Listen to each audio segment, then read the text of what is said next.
आंध्र प्रदेश में कोरोना से पहली मौत हुई है। हेल्थ बुलेटिन में कहा गया कि 30 अप्रैल को विजयवाड़ा के 55 साल शख्स की मौत हुई। हुकूमत ने बताया कि ये रियासत में कोरोना वायरस से मौत का पहला मामला है।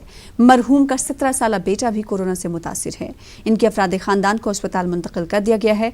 आंध्र प्रदेश में कोरोना वायरस के मुस्बत मामले 161 दर्ज हुए हैं। 2 अफराद सेहतयाब हुए हैं और 1 की मौत हुई है। वायरस को मजीद फैलने से रोकने के लिए हुकूमत ने लॉकडाउन पर सख्ती से अमल करने की हुकाम को हिदायत भी दी है। आंध्र प्रदेश के 11 अजला में रेड अलर्ट जारी कर दिया गया है।